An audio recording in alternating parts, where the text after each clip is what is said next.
Ad Sach, Jugad Sach, Hebe Sach, Nanakosi Be Sach, Ad Sach, Jugad Sach, Hebe Sach, Nanakosi Be Sach, Ad Sach, Jugad Sach, Nanakosi Be Sach.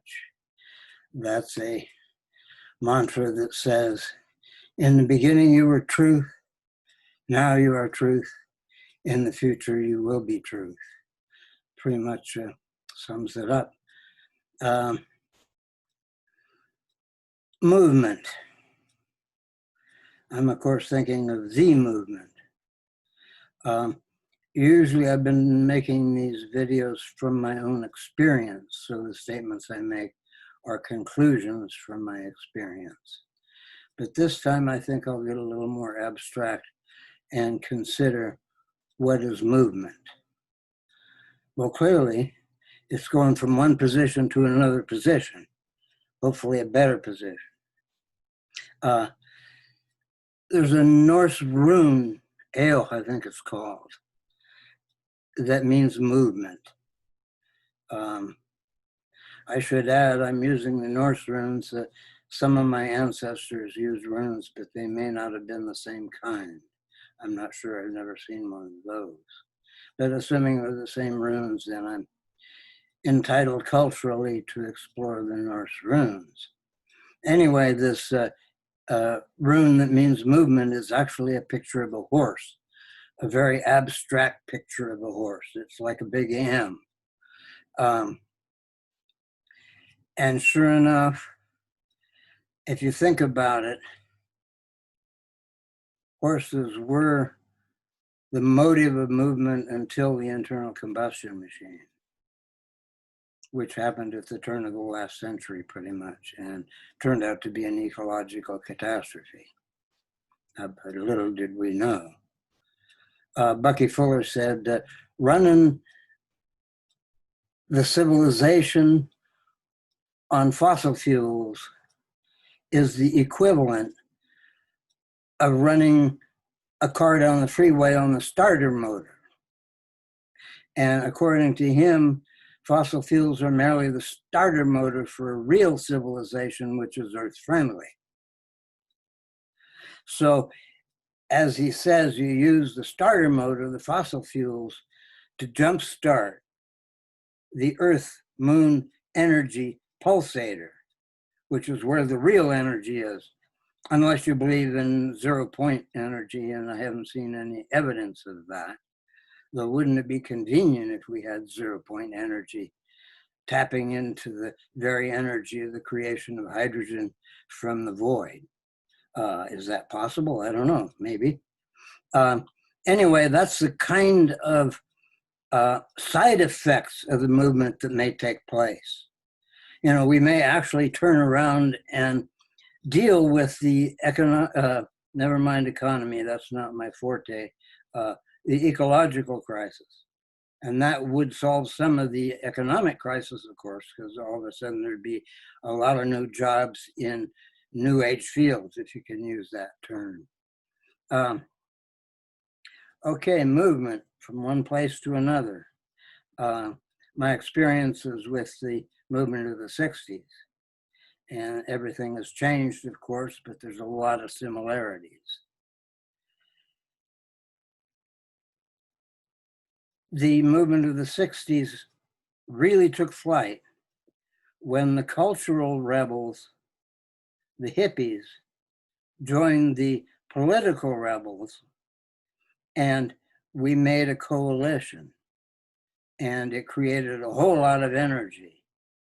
Now, in this situation, to put it bluntly, the patriarchy has run out of options. All the possibilities have been used up. So there has to be something new.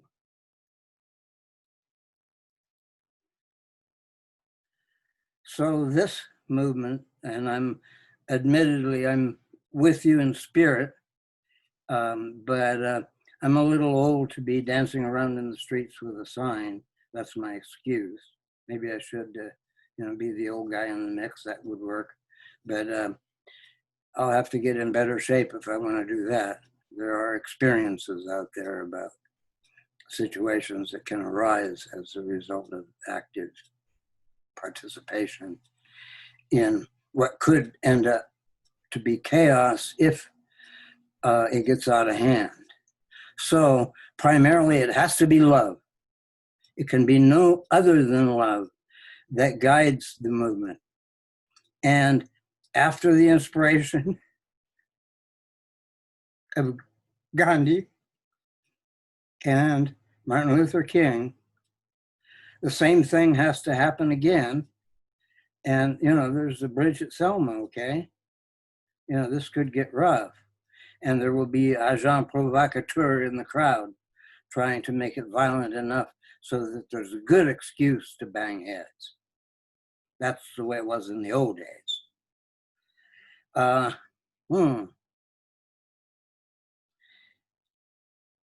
It seems to me that somebody's got to take point in this nonviolent struggle with love.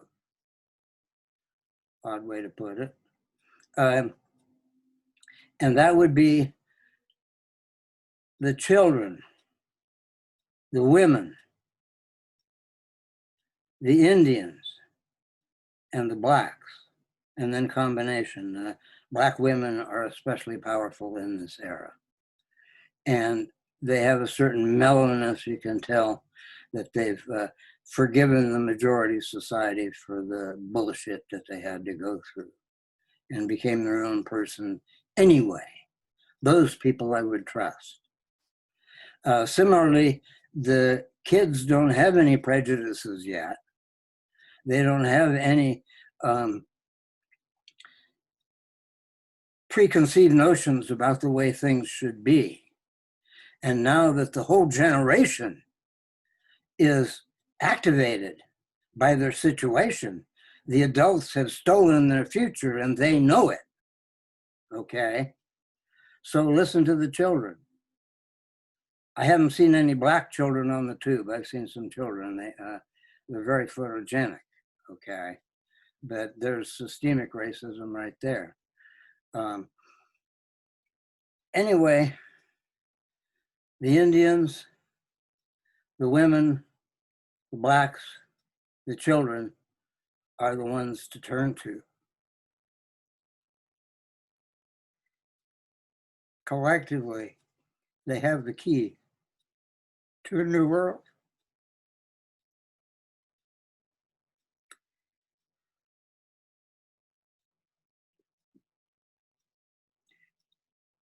Well, they say that there's no road as long as time, but time has speeded up on us. It's kind of like Zeno's paradox reversed. In Zeno's paradox, the rabbit and the turtle are paired off and they start at the finish line and the rabbit goes zoom way ahead. The turtle keeps plodding, persevering. The rabbit decides he's so far ahead that he can take a nap now. And while he's napping, the turtle plods on past him and wins the race. Oh, that's the wrong story, excuse me. The runner is going towards the finish line.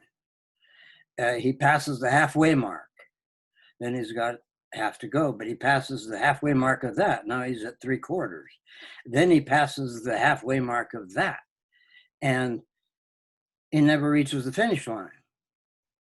Now, in our case, we never reached the starting line up to the last week. This is June 11th of 2020. Okay, now we're at the starting line. But in my picture of a reverse Zeno's paradox, it starts out real slow. To get through that first eighth is really an effort. Then to get through the next quarter is an effort, but a little less of an effort. Then when you get halfway, it's rolling. So that seems to be the pattern. It started slow, but now it's happening. So we happen with it. And the times are right. And we're in a birth canal. Collectively, we're getting squeezed. And those that come out on the other side alive are the new world of humanity. And many of us could end up stillborn.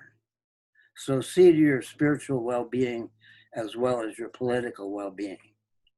And with that, I don't got any more that needs to be said right now, except